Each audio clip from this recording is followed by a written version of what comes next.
Hello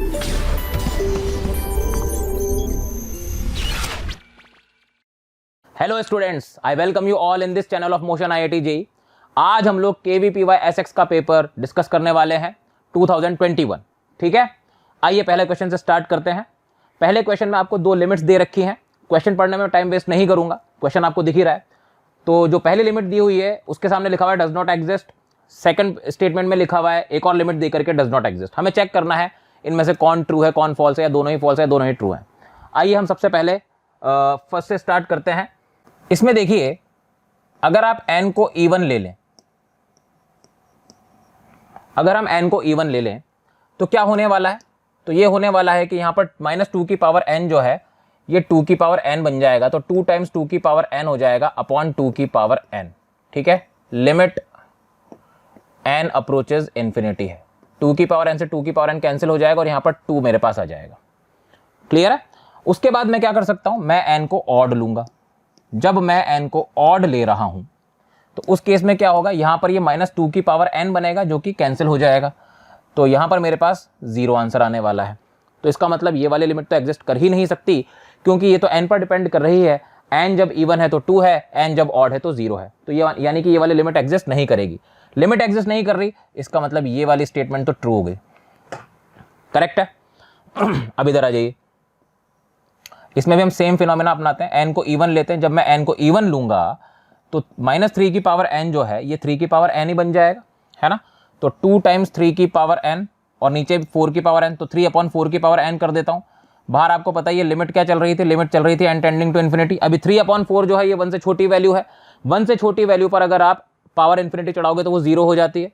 तो यानी कि ये 0 होने वाला है। क्लियर है?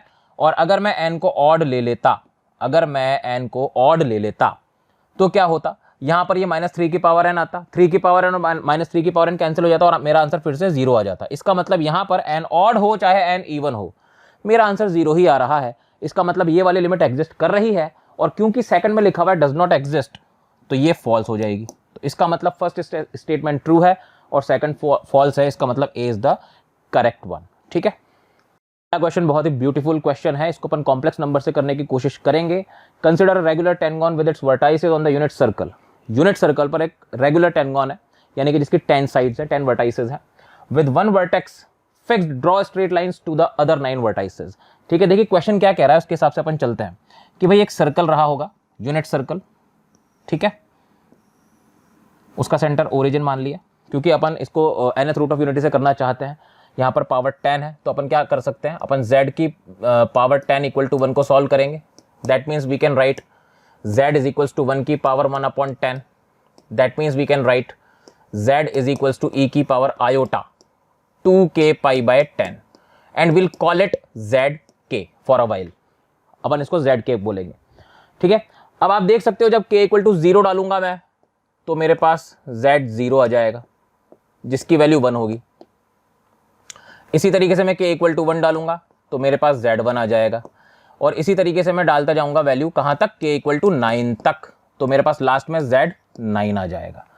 ठीक है भाई, तो अब देखिए यहां पर हम ले लेते हैं z0, यहां पर हम ले लेते हैं z1, यहां पर हम ले लेते हैं z2, फिर ले लेते हैं z3।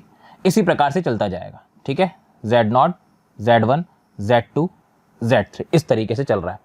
फर्दर क्वेश्चन ये कहता है कि अगर आप एक को फिक्स रख के बाकी वर्टाइसेस को जोड़ो बाकी वर्टाइसेस को जोड़ो, इस तरीके से लाइंस बनती चली जाएंगी। ये जो लाइंस आ रही हैं, अगर मैं z1 से z0 को जोड़ रहा हूं तो इसको मैं l1 नाम दूंगा, ये नाम है लाइन का। इसको मैं l2 नाम दूंगा, इसको मैं l3 नाम दूंगा। और इन लाइंस की जो लंबाइयां हैं, लेंथ्स हैं, वो स्मॉल l1 स्मॉल l2 से लेकर स्मॉल l9 तक है। ठीक है, हमें इनका प्रोडक्ट बताना है कि किसके बराबर है। ठीक है, अब सोच के देखो थोड़ी देर के लिए कि यहां पर कहीं पर zk पड़ा हुआ होता। ठीक है, यहां पर कहीं पर zk पड़ा हुआ होता तो z0 से zk तक की दूरी कितनी होती, zk माइनस z0 होती, क्योंकि z1 और z0 के बीच की दूरी कितनी है, z1 माइनस z0, है ना। उसको अपन ने l1 कह दिया, ये कैपिटल वाला नहीं, स्मॉल वाला l1 को देखो, ये तो मैंने नाम दिया है लाइन का। एक्चुअली इसकी लेंथ जो है, इस वाले की लेंथ l1 है ना, इस वाले की लेंथ l2 है और इसकी लेंथ l3 है। तो इसका मतलब z के और z0 के बीच की जो दूरी होगी उसको अपन l के नाम दे देते हैं तो ये हो जाएगा मॉड्यूलस जेड के माइनस जेड नॉड। ठीक है, जेड के यहाँ पर ऊपर मैंने लिखा हुआ है, तो आइए इसको सॉल्व कर लेते हैं। तो एल के जो है वो हो जाएगा कॉस 2k पाई बाय 10 को मैं थोड़ी देर के लिए अल्फा मान लेता हूं, तो cos alpha plus iota sine alpha, okay, minus Z not यानी कि 1। उसके बाद अपन क्या करते हैं, इस आयोटा साइन अल्फा को लिख सकते हैं 2 साइन अल्फा बाई 2 आयोटा के साथ and cos alpha by 2, 1 minus cos alpha which will be equal to 2 sine square alpha by 2। Correct है, यहां से 2 साइन अल्फा बाय 2 को आप कॉमन निकाल सकते हैं, तो आपके पास क्या आ जाने वाला है, एल के आ जाएगा 2 साइन अल्फा बाय 2 के बराबर, अल्फा कौन था, अल्फा था 2k पाई बाय 10, तो अल्फा बाय 2 कितना हो जाएगा, k पाई बाय 10। अच्छा, अंदर क्या बचा, इस दौरान अंदर बचा है हमारे पास, क्योंकि हमने 2 साइन अल्फा बाय 2 को तो कॉमन निकाल दिया, तो अंदर बचा है हमारे पास आयोटा के साथ कॉस अल्फा बाय 2 माइनस यहाँ पर साइन अल्फा बाय 2। इसका मॉडुलस 1 होता है, अपने को पता ही है, इसका मॉडुलस 1 होगा। तो फाइनली हमारे पास एल के कितना बचा है, एल के आया है हमारे पास 2 साइन k पाई बाय 10। इतनी बात समझ में आई। अब एल के आ गया हमारे पास, हमें क्या करना है, हमें L1 L2 L3 से लेकर L9 तक मल्टीप्लाई करना है। एल के हमारे पास आ चुका है, तो L1 L2 L3 L9 निकालना कोई बड़ी बात हमारे लिए नहीं है। ठीक है, तो अब हम एल के की मदद से L1 से लेकर L9 तक को प्रोडक्ट करेंगे और आंसर पता लगाएंगे।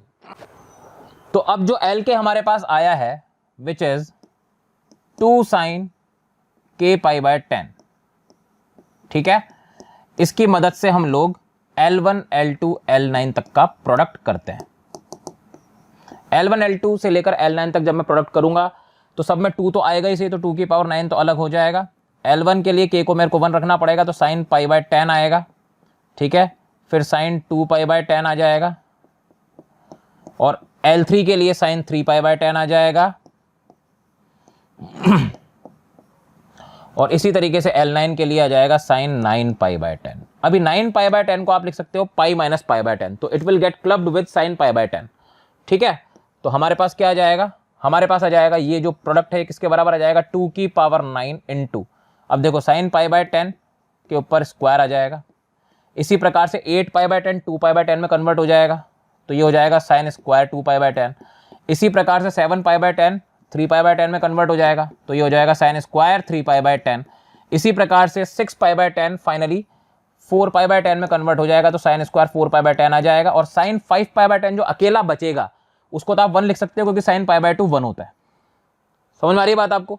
अब यहाँ पर क्लबिंग का खेल है, मैं चाहता हूं कि साइन पाई बाय 10 को और साइन 4 पाई बाय 10 को क्लब कर दूं, साइन 2 पाई बाय 10 को और साइन 3 पाई बाय 10 को क्लब कर दूं। ठीक है, तो देखिए जब मैं इसको क्लब करूंगा तो मुझे 2 की जरूरत होगी। ठीक है, मैं 2 साइन साइन भी बनाना चाहता हूं, तो 2 का बैंक तो मेरे पास बगल में बैठा हुआ है, 2 की पावर 5 कर देता हूं, 2 की पावर 4 को अंदर सरका देता हूं।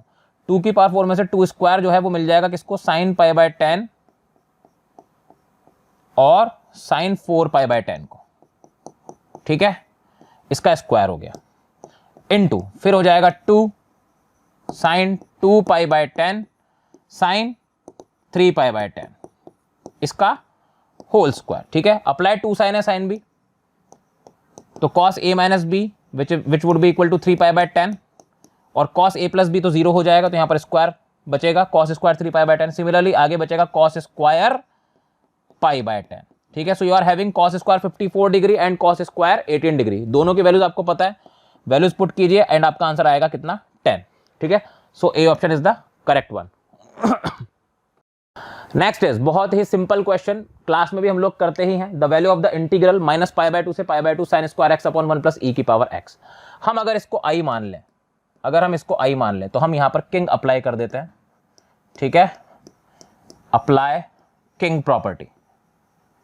किंग प्रॉपर्टी मतलब ए प्लस बी माइनस एक्स से रिप्लेस कर देते हैं हम लोग, तो आई जो है वो हो जाएगा माइनस पाई बाय 2 से pi by 2 and this would B sign square x. ठीक है, क्योंकि माइनस एक्स आएगा, ए प्लस बी तो कट जाएगा और माइनस एक्स बचेगा, लेकिन पावर में स्क्वायर है। ठीक है, तो 1 प्लस ई की पावर माइनस एक्स ये आने वाला है आपके पास। ठीक है, अब इन दोनों को ऐड कर देते हैं। जब आप इन दोनों को ऐड कर दोगे तो आएगा 2i is equals to minus pi by 2 से पाई बाय 2। ठीक है, साइन स्क्वायर एक्स कॉमन आ जाएगा, अपॉन 1 प्लस ई की पावर एक्स आ जाएगा, और इनटू 1 प्लस ई की पावर एक्स हो जाएगा, ये दोनों कैंसिल हो जाएंगे। तो माइनस पाई बाय 2 से pi by 2 sine square x बचा। ये एक इवन फंक्शन है, इसलिए माइनस ए से ए वाली प्रॉपर्टी हम लगा सकते हैं। तो ये 2 टाइम्स 0 से ए हो जाएगा, यानी कि 0 से पाई बाय 2, और यहां पर आ जाएगा साइन स्क्वायर एक्स। करेक्ट है। यहाँ 2 से 2 को आप कैंसिल कर दीजिए, और 0 से pi by 2 sine square x, इस इंटीग्रल की वैल्यू होती है pi by 4। So the correct answer for this question is Bombay, pi by 4। Next question देखिए, इसमें आपको एक फंक्शन दे रखा है एफ एक्स साइन की पावर 10x इंटू और cos 8x plus cos 4x plus cos square x plus 1 for x belongs to r। S दे रखा है lambda belongs to r, there exist point c belonging to 0 से 2 pi with f dash c equals to lambda F c. अब देखिए, जब भी इस तरह की चीजें होती हैं कि there exist a point c belonging to this interval f dash c equals to lambda F C, तो f डैश c जब आता है तो रोल्स थ्योरम की तरफ आपका दिमाग जाना चाहिए। लेकिन रोल्स थ्योरम की तरफ दिमाग जाने से पहले आपको पता होना चाहिए कि फंक्शन कंटिन्यूअस और डिफरेंशिएबल है या नहीं। तो क्योंकि एफ एक्स जो है वो बहुत ही खूबसूरत फंक्शन है कॉस और साइन का, ठीक है, जो कि प्लेन ट्रिग्नोमेट्रिक फंक्शंस होते हैं, तो उसकी कंटिन्यूटी और डिफरेंशिएबिलिटी पर शक करने की कोई जरूरत हमें नहीं है। तो अब हमें क्या करना है, रोल्स थ्योरम के हिसाब से कंटिन्यूअस और डिफरेंशिएबल तो ये है ही, हमें सिर्फ क्या करना है, हमें सिर्फ इस इंटरवल में इसकी वैल्यूज चेक करनी है, एफ ऑफ ए और एफ ऑफ बी। ठीक है, तो अगर मैं यहां पर एफ ऑफ 0 चेक करूं, ठीक है, एफ ऑफ 0 चेक करूं, भाई ये वाली चीज तो 0 नहीं होगी, लेकिन साइन 0 हो जाएगा, और साइन 0 हो गया तो सबको 0 कर देगा, तो एफ ऑफ 0 तो 0 आ रहा है। इसी तरीके से अगर मैं एफ ऑफ 2 पाई की बात करूं, एफ ऑफ 2 पाई की बात करूं, तो अगेन मुझे टेंशन लेने की जरूरत नहीं है किसकी, कॉस वाली टर्म्स की, मुझे सिर्फ साइन पर नजर रखनी है, और वो भी 0 हो रहा है। इसका मतलब एफ ऑफ ए बराबर एफ ऑफ बी आ गया। इसका मतलब according to Rolle's theorem, according to Rolle's theorem, according to Rolle's theorem हम ये कह सकते हैं कि there exists c belonging to 0 से 2 pi for which f dash c 0 रहा होगा। करेक्ट है, 100% ऐसा एक c रहा होगा 0 से 2 पाई के बीच में। अच्छा, f डैश c किसके बराबर दे रखा है, f dash c has been given equal to lambda fc। अब लैम्डा और fc का प्रोडक्ट 0 है, ठीक है। अब हमसे पूछा है कि भाई लैम्डा क्या क्या हो सकता है, तो अब यहां पर बहुत इंटेलिजेंसी के साथ आपको मूव करना पड़ेगा। हमें लैम्डा की वैल्यू निकालनी है, ओके। अब हमें सिर्फ ये देखना है भाई कि एफ ऑफ सी क्या कहीं पर 0 हो रहा है इस इंटरवल में, क्योंकि अगर ये कहीं पर 0 हो गया तो फिर लैम्डा फ्री हो जाएगा किसी भी वैल्यू के लिए। तो अगर हम देखें 0 से 2 पाई के बीच में पाई एक ऐसी वैल्यू आती है जिस पर ये साइन फिर से 0 हो जाएगा, और अगर ये 0 हो रहा है इसका मतलब एफ ऑफ सी 0 हो रहा है, क्योंकि सी तो वो वैल्यू थी जो 0 से 2 पाई के बीच में है, ठीक है। और lambda F C equal to 0 हो रहा है, और उसमें अपन ने कह दिया कि एफ सी 0 हो रहा है। अगर एफ सी 0 है तो लैम्डा फ्री है, लैम्डा कुछ भी हो सकता है भाई, लैम्डा आप कुछ भी वैल्यू रखोगे, लैम्डा इंटू एफ सी तो 0 होगा ही 0 से 2 पाई के बीच में। तो इसलिए हमारा आंसर होने वाला है ए ऑप्शन, ठीक है। So next question belongs to height and distance. A person standing on the top of a building of height 60√3 feet observed the top of a tower to lie at an elevation of 45 degree. मतलब 60√3 की height पर कोई building के top पर खड़े होकर के किसी टावर का एंगल ऑफ एलिवेशन अगर देखा जाए तो वो 45 डिग्री आ रहा था। फिर बॉटम में गए, बॉटम से देखा तो 60 डिग्री आया। करेक्ट। अच्छा, वो 60√3 है तो ये भी 60√3 है, कॉमन सेंस, इसको अपन h मान लेते हैं इतने डिस्टेंस को, ओके। नाम दे देते हैं A B C D E. अच्छा, ये 45 डिग्री है इस ट्राइंगल में, तो ये h है, तो 100% अगर मैं इसको x मानूं तो ये x भी h ही आने वाला है। कैसे? क्योंकि h upon x is equal to हो जाएगा tan 45 डिग्री विच इज 1, तो h बराबर x ही आने वाला है, पहली बात। तो उसके बाद हमें हाइट ऑफ टावर निकालनी है, ठीक है, यानी कि h प्लस 60√3 करना है हमें, तो पहले h तो निकालें हम। तो h निकालने के लिए अब हम क्या करेंगे, ट्राइंगल ADC को पकड़ते हैं, ठीक है। ट्राइंगल ADC को अगर हम पकड़े तो आप देख सकते हो h प्लस 60√3 अपॉन x यानी कि CD, ठीक है, वो किसके बराबर आएगा, perpendicular upon base, it is equal to tan 60 degree, and tan 60 degree is what, √3। Correct.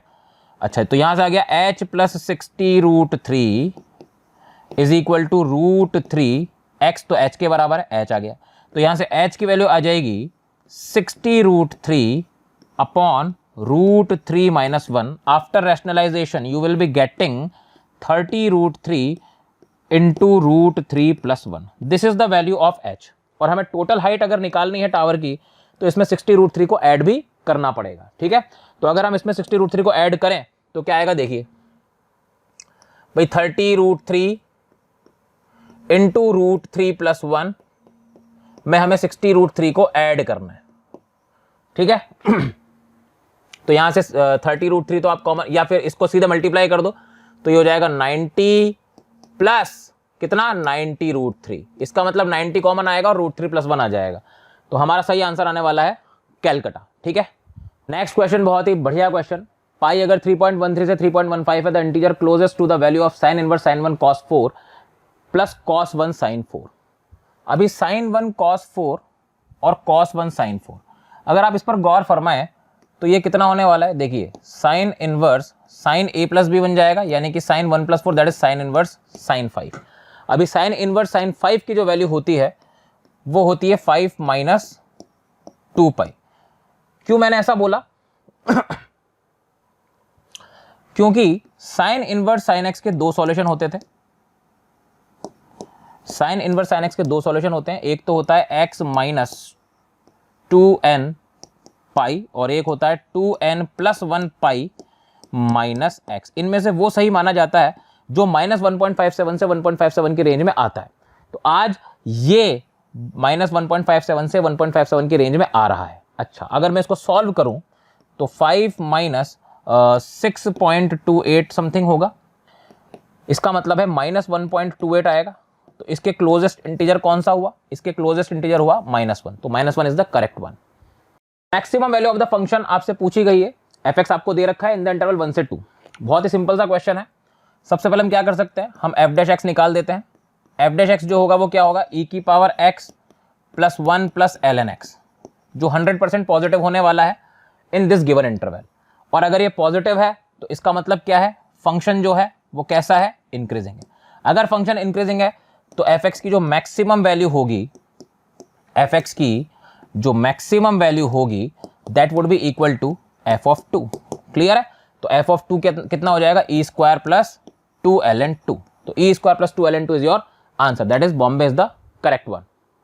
तो नेक्स्ट क्वेश्चन जो आपके सामने लिखा हुआ है, ए be 2x2 matrix of the form आपके सामने है ना, 2x2 की मैट्रिक्स है। ए बी आर इंटीजर्स, बी की रेंज आपको दे रखी है -50 से 50 क्लोज।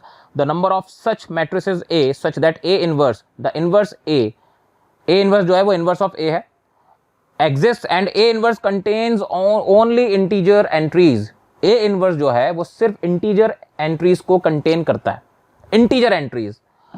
ये सबसे इंपॉर्टेंट बात है। देखिए, अगर मैं ए इनवर्स की बात करूं तो वो है adjoint of A upon determinant of A, और डिटर्मिनेंट ऑफ ए आपको पता ही है यहां पर a माइनस बी आने वाला है, ठीक है।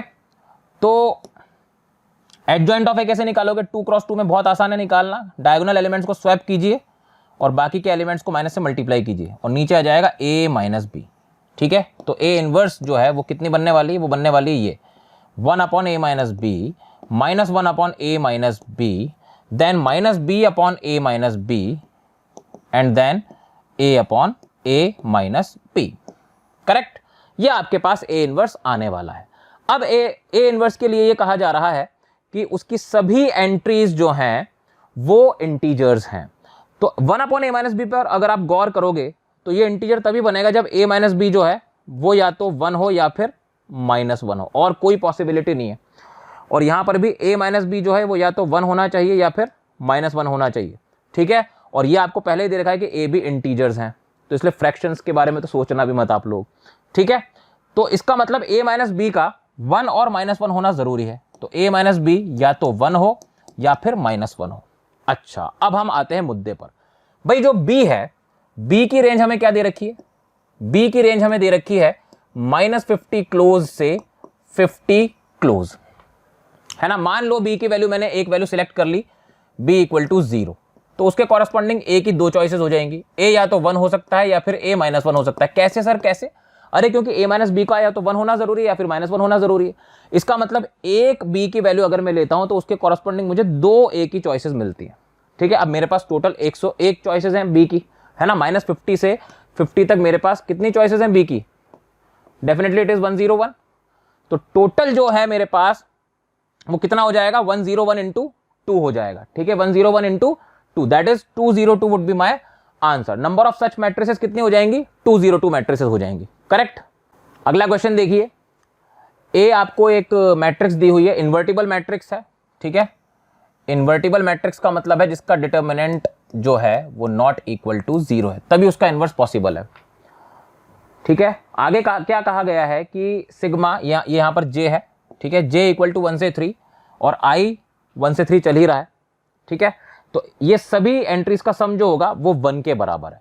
इसका मतलब क्या है, आइए देखते हैं। मान लो कि मैं ए मैट्रिक्स को मान लेता हूं कुछ ऐसे, A11, A12, A13। ठीक है, A21, A22, A23, फिर मैंने मान लिया A31, A32 और A33। करेक्ट बात है। अब इस लाइन का मतलब क्या है कि भाई अगर मैं i को 1 से 3 तक नचाऊं और j 1 से 3 चल रहा है तो इसका मतलब A11 प्लस A12, अगर मैं i को 1 पर फिक्स कर दूं तो j बदलेगा, A13 ये 1 के बराबर है। इसी प्रकार से j को अगर मैं i को अगर मैं 2 ले लूं तो फिर j बदलेगा, 21 22 23 ये भी 1 आ रहा है। इसी तरह से A31 plus A32 plus A33 ये भी 1 आ रहा है अकॉर्डिंग टू द क्वेश्चन।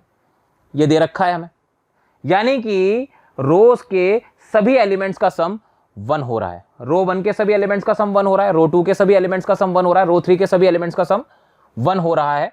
ये क्वेश्चन ने दे रखा है।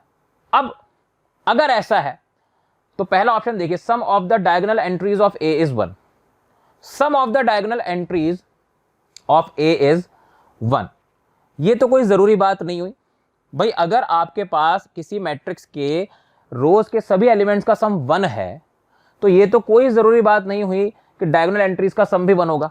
सबसे बढ़िया एग्जांपल अगर मैं आपको बोलूं तो आप आइडेंटिटी मैट्रिक्स अज्यूम कर लो, 1 0 0 0 1 0 0 0 1, है ना।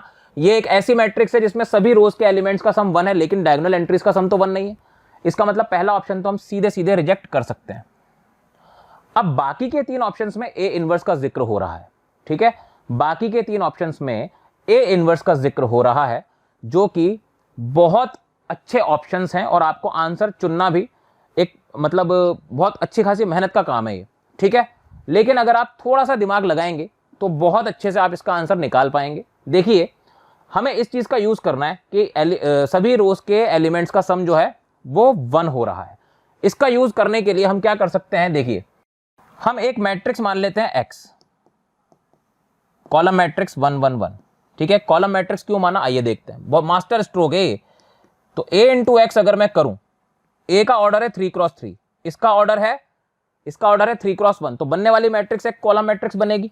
तो ax बराबर कितना आने वाला है, आइए देखते हैं। भाई a तो आपके सामने लिखी हुई है ही सही, है ना। A11 A12 A13, फिर A21 A22 A23, उसके बाद A31 A32 और A33।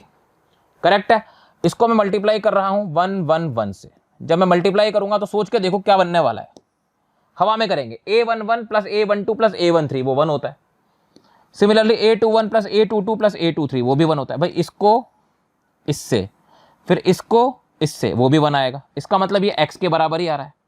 तो यानी कि ax बराबर x आता है अगर a एक ऐसी मैट्रिक्स है जिसकी रोज के एलिमेंट्स का सम 1 है ना। सभी रोज को लोगे और उनके एलिमेंट्स का सम 1 है। ऐसी मैट्रिक्स a अगर है तो उसको किसी कॉलम मैट्रिक्स x से मल्टीप्लाई करने पर आंसर x ही आता है।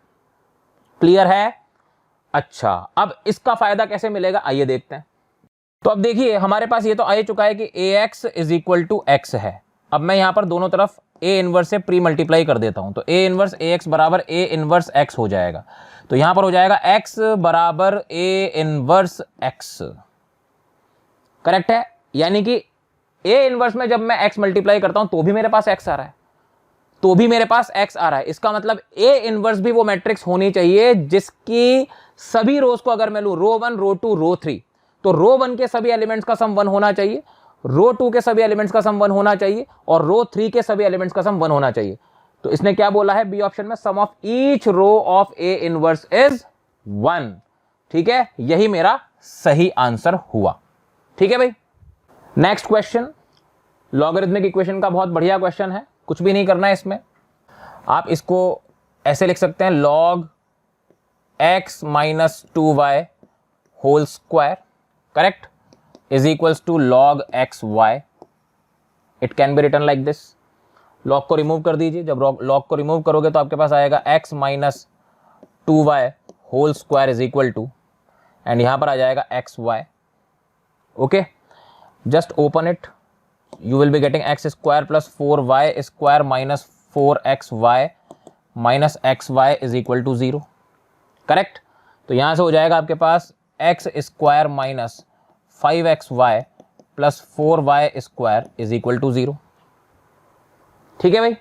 उसके बाद आप क्या कर सकते हो, फैक्टर कर दीजिए, x स्क्वायर माइनस इसके हो जाएंगे 4xy minus xy plus 4y square is equal to 0।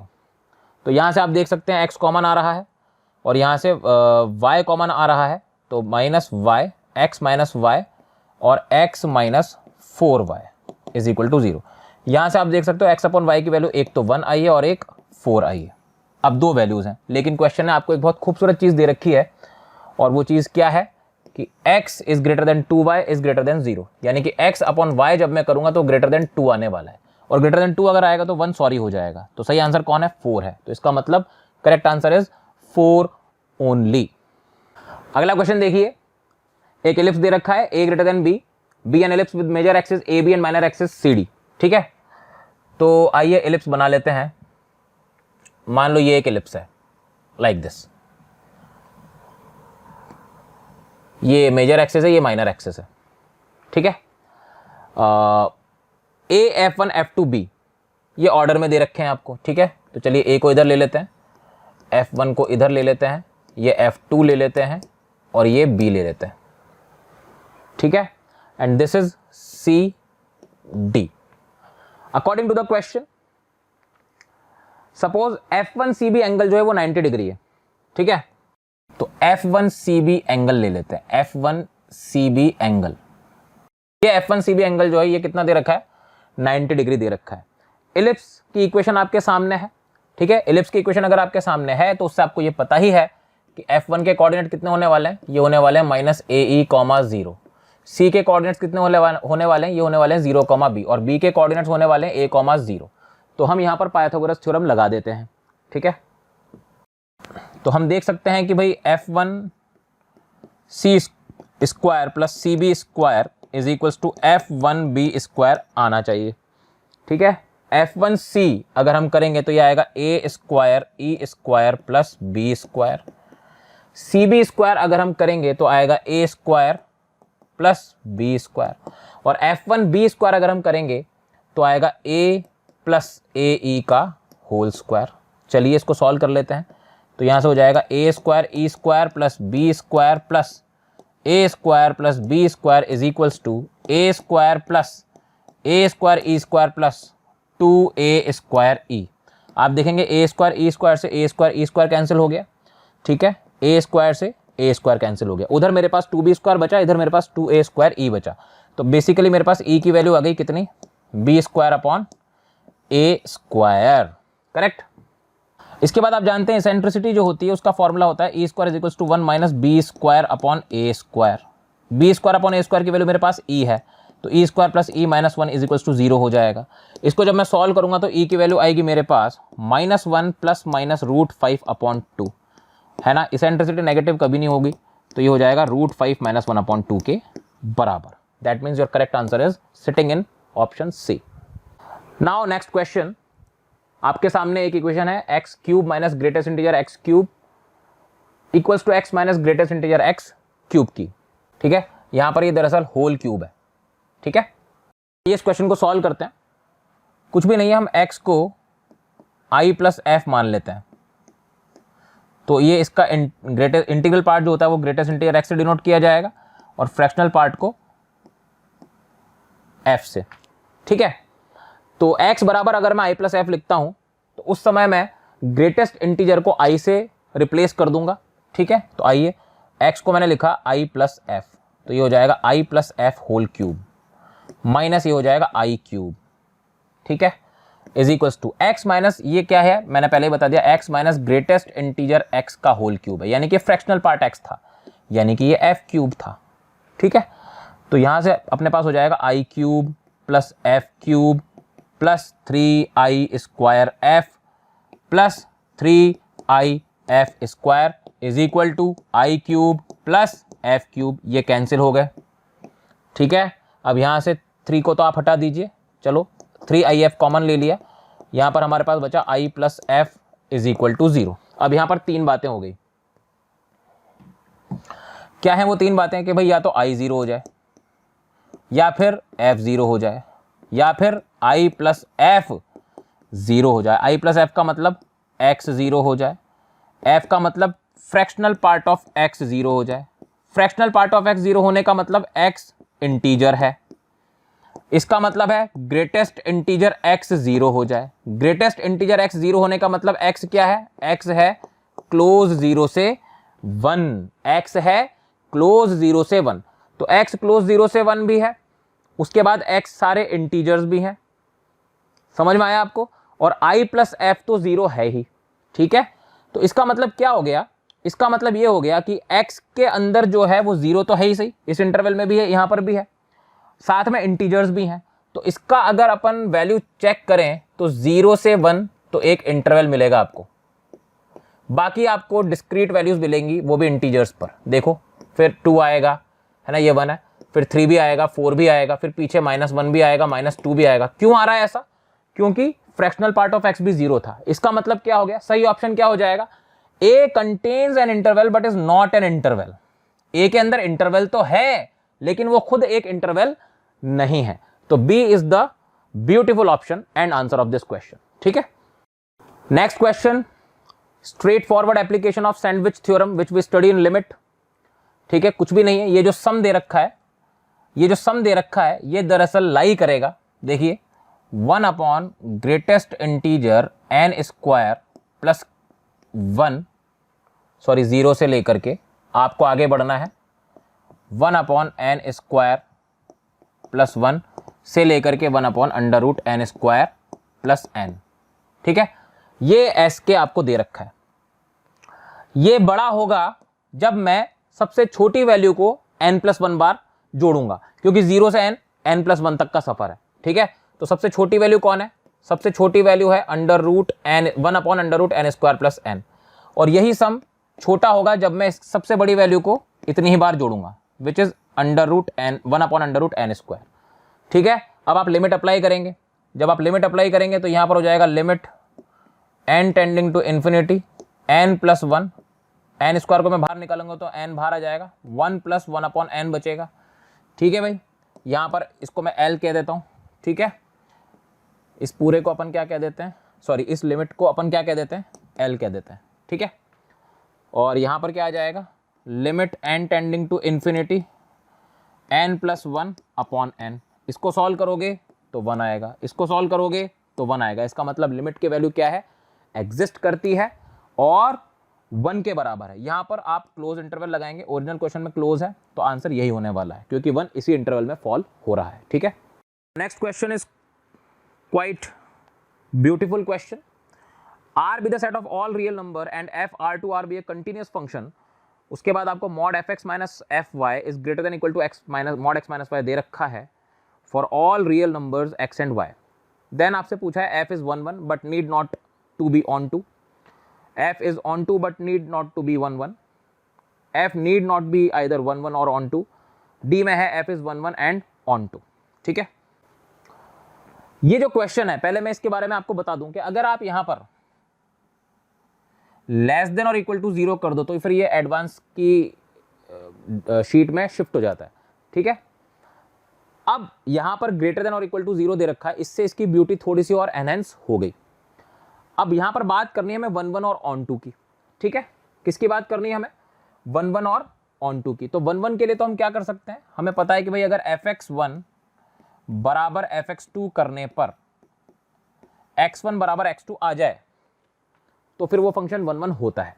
तो fx1 बराबर fx2 अगर अपन रख दें थोड़ी देर के लिए, मान लो, ठीक है, तो उस केस में क्या होने वाला है भाई, ये fx माइनस fy मॉड्यूलस जो है ये तो कैंसिल हो जाएगा, ठीक है। अपन x को x1 रख देते हैं और y को x2 रख देते हैं। तो यहाँ से आप देख सकते हो x1 माइनस x2 का मॉड्यूलस जो है वो लेस देन और इक्वल टू 0 आ जाएगा। ये तो कट जाएगा क्योंकि आपने बराबर ले लिया। अब मॉड्यूलस वाली क्वांटिटी 0 से छोटी तो हो ही नहीं सकती, तो वो 0 के बराबर हद से हद हो सकती है। इसका मतलब x1 बराबर x2 आ जाएगा। और क्योंकि fx1 बराबर fx2 लेने पर आप x1 बराबर x2 तक पहुंच गए, इसका मतलब आप ये कंक्लूड कर सकते हो कि फंक्शन 1 1 तो है ही, ठीक है। आधी जंग तो जीत गए आप। अब बात करते हैं बाकी बची हुई आधी जंग की। उसके लिए अपन क्या करने वाले हैं, देखिए। अब मैंने क्या किया, modulus fx minus fy upon x minus y ले लिया, ग्रेटर देन इक्वल टू 1 हो जाएगा ये, ठीक है। Modulus fx minus fy upon x minus y greater than equal to 1 हो गया। अब अगर मैं यहां पर x को रिप्लेस कर दूं y प्लस h से, तो ये बन जाएगा f dash y modulus less than greater than और इक्वल टू 1। वेरिएबल को तो आप चेंज कर सकते हो, इसको f डैश x लिख दो, कोई प्रॉब्लम नहीं है, इट इज ग्रेटर देन और इक्वल टू 1। ओके, तो अब देखिए इसका मतलब है f डैश x जो है वो या तो -1 से छोटा है या फिर 1 से बड़ा है। या तो -1 से छोटा है मतलब कि वो डिक्रीजिंग है भाई, इसका मतलब है कि वो डिक्रीजिंग है, और इसका मतलब है कि वो इंक्रीजिंग है, ठीक है। तो अब या तो वो इंक्रीजिंग है या फिर वो डिक्रीजिंग है। अब इंपॉर्टेंट बात सुन लेना, यहां पर बहुत इंपॉर्टेंट बात है कि हम कैसे ये निष्कर्ष निकालेंगे कि वो ऑन टू है। क्योंकि ऐसे बहुत सारे फंक्शंस हैं जो लेते तो पूरी x बिलोंग्स टू r की डोमेन है, लेकिन फिर भी वो पूरी रेंज पर नहीं जाते और स्टिल वो इंक्रीजिंग होते हैं। मतलब रेंज पर नहीं जाते मतलब वो पूरी r को कवर नहीं करेंगे, y एक्सिस को, but still they will be called increasing, ठीक है। जैसे कि आप e की पावर x के ग्राफ को देख सकते हो, ये पूरा डोमेन लेगा माइनस इंफिनिटी से इंफिनिटी तक, और ये 1 1 भी कहलाता है, ठीक है। लेकिन इसकी रेंज जो है वो कंप्लीट y एक्सिस नहीं है, सही बात है। तो अब इस बात को आप ध्यान से समझिए कि ये वाले फंक्शन के बारे में आप यहां पर क्यों नहीं सोचोगे, क्योंकि अगर आप इस वाले फंक्शन के बारे में सोचते हो तो इस वाले फंक्शन में कहीं ना कहीं जाकर के f डैश x 0 के तरफ बढ़ना स्टार्ट कर देता है, क्योंकि ये पैरेलल चलेगा थोड़ी देर बाद x एक्सिस के। तो f डैश x जो है वो भी 0 के बराबर आ जाएगा। जबकि इस क्वेश्चन में आपसे साफ बोला गया है कि f डैश x -1 से छोटा या बराबर होना चाहिए और 1 से बड़ा या बराबर होना चाहिए। मतलब ऐसे फंक्शन आप ले ही नहीं सकते जिसमें हॉरिजॉन्टल एसिम्प्टोट आ जाए, और जब ऐसे फंक्शन नहीं ले सकते आप जिनमें हॉरिजॉन्टल एसिम्प्टोट आएगी, तो फिर मजबूरी हो जाएगी फंक्शन की कि अगर वो डिक्रीज हो रहा है तो वो पूरी ही y एक्सिस को कवर करे, और अगर वो इंक्रीज हो रहा है तो भी वो पूरे ही y एक्सिस को कवर करे। और इसका मतलब है कि वो 1 1 तो होगा ही और ऑन टू भी होगा। And that's why it is a beautiful question of calculus. D is the correct one. अगला क्वेश्चन देखिए, आपको एक फंक्शन दे रखा है x upon sine x, x belonging to 0 से 1 एंड x इक्वल टू 0 पर वो 1 है। अभी साइन एक्स अपॉन एक्स जो है इसका ग्राफ तो डेफिनेट इंटीग्रेशन में अपन बताते ही हैं, ठीक है। तो अब हमें x अपॉन साइन एक्स के ग्राफ की चर्चा करनी है। x अपॉन साइन एक्स का जो ग्राफ होगा वो कुछ ऐसा होने वाला है, ठीक है। ये 1 तो इसलिए दिया ताकि अपन यहाँ पर होल भर सके, क्योंकि यहाँ पर पहले होलो स्फीयर रहा करता था, अब उन्होंने ये x इक्वल टू 0 पर 1 देकर वो होल को फिलअप कर दिया। अब ये 0 है और यहाँ पर कहीं पर 1 है, ठीक है। तो आपसे इतने फंक्शन की बात हो रही है 0 से 1 में, ठीक है। तो आप देख सकते हो इस फंक्शन की जो मैक्सिमम वैल्यू हो सकती थी वो 1 अपॉन साइन 1 हो सकती थी, ठीक है। हमें इस इंटीग्रेशन पर चर्चा करनी है और इस इंटीग्रेशन को निकालना है। हम इसको निकालेंगे बहुत खूबसूरत टेक्निक से जो हम डेफिनेट इंटीग्रेशन में पढ़ते हैं, जिसको एस्टिमेशन नाम दिया जाता है। आइए, अगर मैं x अपॉन साइन एक्स की बात करूं, if I talk about x upon sine x, तो अब मेरे पास उसकी 0 से 1 इंटरवल में मैक्सिमम वैल्यू है 1 अपॉन साइन 1 और मिनिमम वैल्यू भी है 1, करेक्ट है। यहां पर मुझे भाई fx की जगह पर तो मैं x अपॉन साइन एक्स रख ही दूंगा, साथ में मुझे e की पावर माइनस nx भी दिया हुआ है। इसके बारे में भी अपन बात कर लेते हैं। e की पावर माइनस nx की अगर अपन बात करें भाई ये 1/e⁻nx हो जाएगा दरअसल। और अगर ये ऐसा हो जाएगा तो फिर ये डिक्रीजिंग फंक्शन हो जाएगा, ठीक है। और अगर ये डिक्रीजिंग फंक्शन हो जाएगा तो x = 0 पर जो वैल्यू आएगी वो राइट हैंड साइड पर आएगी, और जो x = 1 पर आएगी वो लेफ्ट हैंड साइड पर आएगी 1/e⁻n। अब ये दोनों ही पॉजिटिव हैं, जब दोनों ही पॉजिटिव हो तो हम इनइक्वालिटीज को मल्टीप्लाई भी कर सकते हैं। तो जब मल्टीप्लाई करेंगे तो e⁻−n आ जाएगा, यहां पर आ जाएगा x/sin x e⁻−nx, और यहां पर आ जाएगा 1/sin 1। करेक्ट है। नाउ अब हम धीरे धीरे इस इंटीग्रेशन को डेवलप करते हैं। तो अब देखिए ये तो fx है, इसको तो आप fx माने, fx और e⁻−nx तो आ ही चुका है ना। अब अपन इंटीग्रल ले लेते हैं और √n भी लगा देते हैं। तो √n ले लिया अपन ने, e⁻−n इंटीग्रेशन लगा दिया 0 से 1/n with respect to what, x, है ना, इस बात का ध्यान रखना। फिर 0 से 1/n है ना, √n लगा दिया, x/sin x को अपन fx से रिप्लेस कर देते हैं, ये हो जाएगा e⁻−nx। एंड नाउ हियर क्या आ जाएगा, यहाँ पर क्या आ जाएगा भाई, √n से मल्टीप्लाई आप कर ही रहे हो, तो √n/sin 1 and integration would be from 0 से 1/n with respect to x। Okay, अब ये तो आपका in हो गया, चलो बहुत बढ़िया बात है। अब हमें limit n tending to infinity और लेना है, ठीक है। तो आइए limit n tending to infinity और डाल देते हैं यहाँ पर। तो ये मैंने डाल दी limit n tending to infinity. इसको अगर मैं l कहूँ, अगर मैं इसको l कहूँ तो अब मैं इसको l कह दूंगा आफ्टर अप्लाइंग लिमिट, ठीक है। अज्यूम करो कि वहाँ पर लिमिट लिख दी है मैंने। फिर यहाँ पर ये हो जाएगा, क्या हो जाएगा, चलिए देखते हैं, यहाँ पर भी लिमिट लगा देंगे। तो limit n tending to infinity √n/sin 1, ठीक है, 0 से 1/n इंटीग्रेट तो हो ही रहा है with respect to x। Clear है। तो अब देखिए ये तो कांस्टेंट वैल्यू है, ये तो बाहर बैठ जाएगी, तो अंदर 1 बचेगा, उसका इंटीग्रेशन x हो जाएगा और अपर लिमिट 1/n आ जाएगी। तो बेसिकली यहाँ पर क्या बचने वाला है, यहाँ पर बचने वाला है √n e⁻−n/n, जो कटने के बाद नीचे √n आ जाएगा, ठीक है। ये तो l है ही सही, और यहाँ पर भी वही बात है, इंटीग्रेशन जो है वो लिमिट अप्लाई करने के बाद 1/n बचेगा, तो यहाँ पर आ जाएगा √n/n sin 1, कैंसिल होने के बाद √n नीचे आ जाएगा। अब जब आप limit n tending to infinity पर लेकर जा रहे हो भाई, इसको आप 1/e⁻n लिख दोगे, तो 1/e⁻n √n, ठीक है। n इन्फिनिटी पर जा रहा है तो ये 0 पर जाएगा, और यहाँ पर ये भी 0 पर जाएगा। तो सैंडविच थ्योरम के हिसाब से l जो है, जो हमारी लिमिट है, वो फंस गई है कहाँ पर, 0 से 0 के बीच में। तो इसका मतलब उस लिमिट को भी कितना होना पड़ेगा, 0 ही होना पड़ेगा। तो हमारा आंसर आएगा लिमिट एग्जिस्ट करती है और 0 के बराबर है। Next question is the definite integration, और बहुत ही सिंपल सा क्वेश्चन है, कुछ भी नहीं करना आपको इसमें। x-2 को आप चुपचाप से t रख दीजिए, x-2 को t रखेंगे तो dx = dt हो जाएगा, और लिमिट को अकॉर्डिंगली चेंज कर दीजिए आप। तो अब यहाँ पर -1 आ जाएगा और यहाँ पर 1 आ जाएगा, ये हो जाएगा t⁴, ठीक है, sin³ t dt। इसको मैंने अलग कर दिया, अलग करने के पीछे लालच है जिसके बारे में आपको अगली स्टेप में मालूम पड़ेगा। ये t⁻2019 हो जाएगा, प्लस -1 से 1 और यहाँ पर 1 dx हो जाएगा, ठीक है। तो अब देखिए ये -a से a वाली प्रॉपर्टी अगर हम लगाएं तो फंक्शन अंदर का ऑड है, ऑड है तो इसका आंसर 0 हो गया। इधर भी फंक्शन ऑड है, इसका आंसर भी 0 हो गया, और इस लिमिट का आंसर, सॉरी इस इंटीग्रेशन का आंसर 2 आ जाएगा। तो करेक्ट आंसर इज बॉम्बे, ठीक है। नेक्स्ट क्वेश्चन देखिए, एक 15 साइडेड पॉलीगन है with all it's diagonals drawn, a diagonal is chosen at random, the probability that it is neither a shortest diagonal nor a longest diagonal. देखिए इसको समझने के लिए सबसे पहले तो आप ये बता दो कि अगर हमारे पास n पॉइंट्स हैं किसी प्लेन में, तो इन n पॉइंट्स को जोड़कर जो भी ज्योमेट्रिकल फिगर बनेगी उसके डायगोनल्स की संख्या क्या होती है, उसके डायगोनल्स की संख्या होती है nc2 -n। अभी यहाँ पर 15 साइडेड पॉलीगन की बात हो रही है, मतलब नंबर ऑफ पॉइंट्स 15 थे, तो 15c2 - 15 आपके पास डायगोनल्स की संख्या होने वाली है। 15c2 इज 105, है ना, -15 करोगे तो आपके पास 90 आ जाएगा। This is actually the total number of diagonals that we are having. अब शॉर्टेस्ट डायगोनल और लॉन्गेस्ट डायगोनल की बात करते हैं। आइए मान लो कि मेरे पास एक 1 2 3 4 5 6 7 साइड्स का पॉलीगन है, ठीक है। तो अब अगर इसमें मैं लॉन्गेस्ट डायगोनल की बात करता हूं तो लॉन्गेस्ट डायगोनल क्या हो जाएगी, देखिए जब मैं इसको इससे जोड़ दूं, इसको इससे जोड़ दूं, ठीक है। एक और डायगोनल आ सकती है इसी तरीके से, जब मैं इसको इससे जोड़ दूं, इसको इससे जोड़ दूं, करेक्ट है।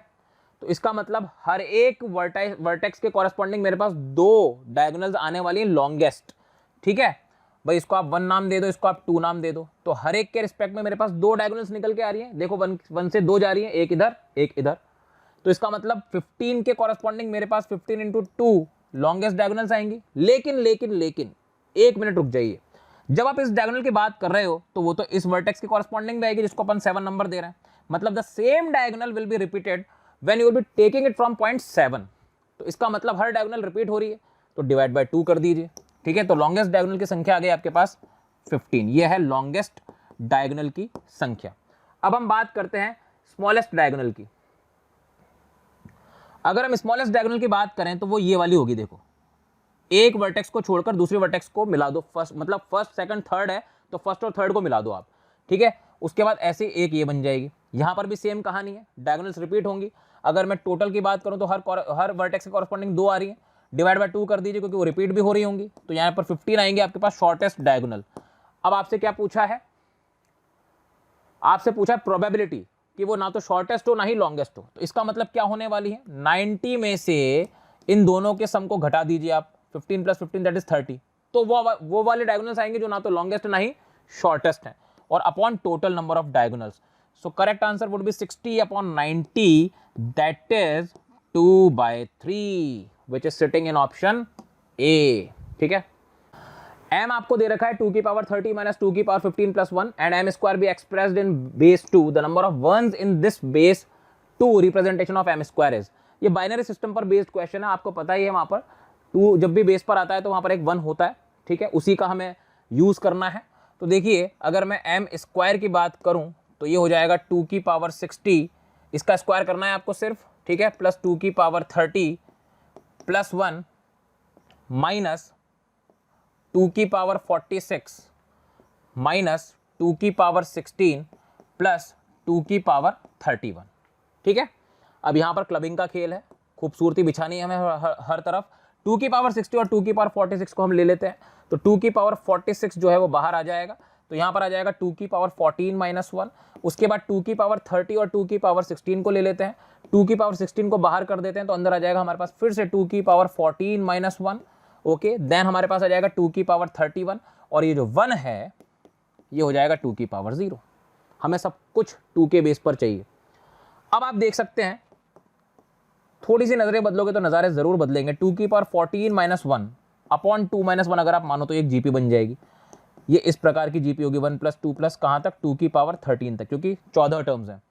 आगे आ जाइए 2 की पावर 16, यहाँ पर भी सेम फिनोमिना, तो ये भी जीपी बनेगी 1 + 2 + 2 स्क्वायर से लेकर 2 की पावर 13 प्लस 2 की पावर 31 प्लस 2 की power 0।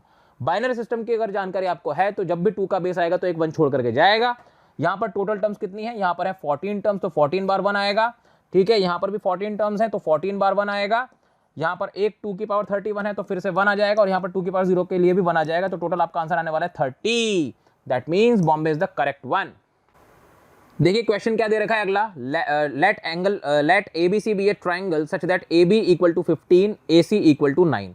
The bisector of angle BAC meets BC in D. If angle ACB is equals to twice angle ABC, then BD is। देखिए डायग्राम मैं बना रहा हूं, इस पर ध्यान दीजिए।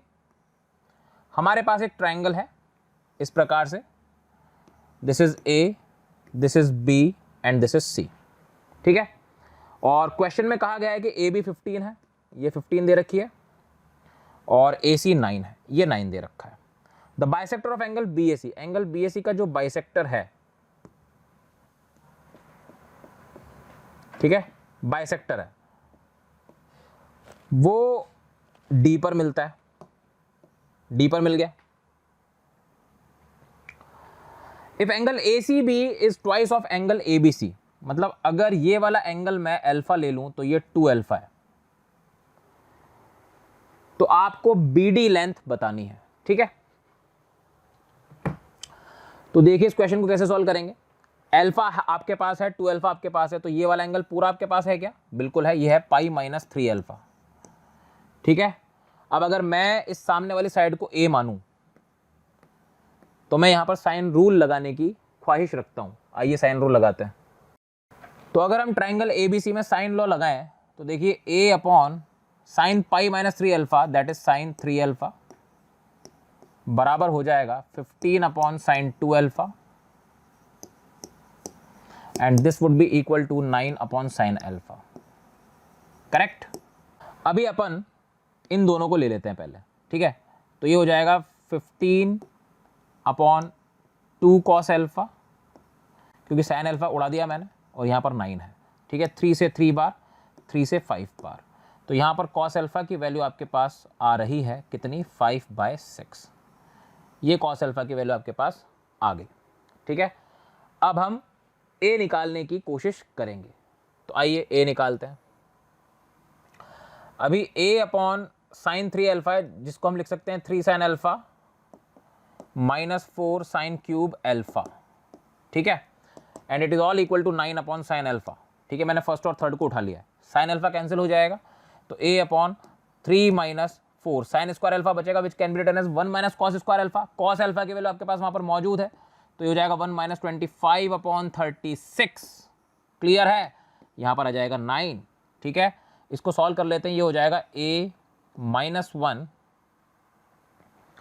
Plus 25 upon 9 is equal to 9। तो यहां से a की वैल्यू आ रही है कितनी, 16। a की वैल्यू आपके पास कितनी आ गई, 16। आपको क्या निकालना था, BD। अब देखिए, आपको ये पता ही है कि एंगल बाइसेक्टर की एक प्रॉपर्टी होती है कि वो सामने वाली साइड को एडजेसेंट साइड्स के रेशियो में डिवाइड करता है। तो यानी कि BD रेशियो 15K रहा होगा और DC रेशियो 9K रहा होगा। तो 15K प्लस 9K किसके बराबर आया है, 16 के बराबर आया है, ठीक है।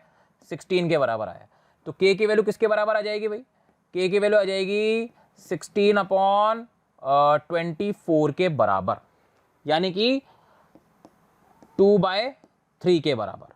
तो अगर ये 2/3 के बराबर है तो 15K किसके बराबर हो जाएगा, 15 इंटू 2/3 दैट इज 10 के बराबर। तो हमारा सही आंसर है सी ऑप्शन। क्लियर है। Question, the figure in the complex plane given by this equation is, मतलब ये इक्वेशन जिस फिगर को रिप्रेजेंट करेगी वो कौन है। तो ऐसे क्वेश्चंस को करने के लिए हम क्या करते हैं, कॉम्प्लेक्स में भी हम पढ़ाते हैं, z बराबर x प्लस आयोटा y को रिप्लेस कर दीजिए, तो ये कॉम्प्लेक्स नंबर की दुनिया से शिफ्ट हो जाता है कोऑर्डिनेट ज्योमेट्री की दुनिया में, ठीक है। अब आपको क्या करना है, नॉर्मल कैलकुलेशंस है, मैं आपको बता देता हूँ। z इंटू जेड बार तो मॉड z स्क्वायर होता है, तो ये तो x square plus y square हो जाएगा, सीधे सीधे लिख सकते हैं आप, ओके। माइनस 3 टाइम्स यहाँ पर z स्क्वायर प्लस z बार स्क्वायर है, तो ये हो जाएगा 2 times x square minus y square, ठीक है। उसके बाद आगे बढ़ते हैं, प्लस 4 आयोटा, यहां पर माइनस है, ठीक है।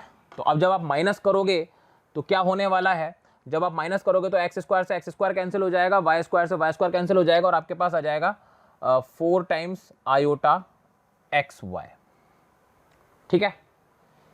तो इसको सॉल्व करते हैं, it is all equal to 0। So now we'll be having 10 times x square plus 10 times y square minus 6x square plus 6y square minus 16xy is equal to 0, ठीक है। यहाँ से हो जाएगा आपके पास 4x square plus 16y square minus 16xy is equal to 0। 4 से जब आप इसको कैंसिल करोगे तो आपके पास आ जाएगा x square minus 4xy plus 4y square is equal to 0, which is nothing but x minus 2y का whole square. That means we are having a straight line over here, तो हमारा सही आंसर है straight line. Clear है। Next question आपके सामने लिखा हुआ है, इसमें आपको a एक एक्सप्रेशन दे रखी है सिग्मा के साथ, b भी एक एक्सप्रेशन दे रखी है सिग्मा के साथ, और आपसे a अपॉन b पूछा जा रहा है, ठीक है। अब क्वेश्चन कैसे करना है बहुत ध्यान से देखिए, this is actually dangerous looking question. तो इस क्वेश्चन को कैसे करना है वो देखिए आप। अगर हम a की बात करें, ठीक है, और इसको एक्सपेंड कर दें सीरीज के फॉर्मेट में, तो पहली टर्म क्या आएगी 2 की पावर 101, और आप k को 101 रखोगे तो 101 फैक्टोरियल हो जाएगा, ये पहली टर्म होगी। फिर आप n को 102 रखिए, ठीक है, तो यहाँ पर सिग्मा 102 तक जाएगा। ओके, तो यहाँ पर बेसिकली क्या होने वाला है, देखिए यहाँ पर हो जाएगा 1/101 फैक्टोरियल प्लस 1/102 फैक्टोरियल, ठीक है। इसी प्रकार से you have to expand it till 2 की power 200। So what you are getting inside the bracket is 1/101 factorial plus so on till 1/200 factorial. Clear है? अब क्या करना है, अब देखिए, अब आप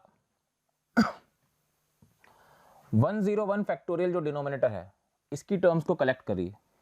तो क्या होने वाला है, देखिए, तो अगर हम 101 फैक्टोरियल डिनोमिनेटर में लेकर के बाकी टर्म्स को कलेक्ट करेंगे तो ये हो जाएगा 2 की पावर 101 प्लस 2 की power 102 plus so on till 2 की पावर 200, ठीक है। इसी तरीके से आप 102 वाले भी कलेक्ट कर लीजिए। तो 1/102 फैक्टोरियल को जब आप कॉमन निकालोगे, so you have to start from here, so 2 की power 102 plus till you will be getting it till 2 की पावर 200। ओके, इस तरीके से आपको चलना है एंड सो ऑन, आगे भी आपको चलते चले जाना है। तो basically you are getting a GP over here, ठीक है। तो अब ध्यान से देखिए, अगर मैं इसको सॉल्व करूं तो ये 100 टर्म्स हैं और फर्स्ट टर्म इज 2 की पावर 101, कॉमन रेशियो इज 2, सो 2 की पावर 100 माइनस 1, ठीक है, अपॉन 2 माइनस 1 आएगा वो हट जाएगा, तो 101 फैक्टोरियल बनेगा। तो basically now you are getting 2 की पावर 101 प्लस 100 इज 201 माइनस 2 की पावर 101 अपॉन 101 फैक्टोरियल।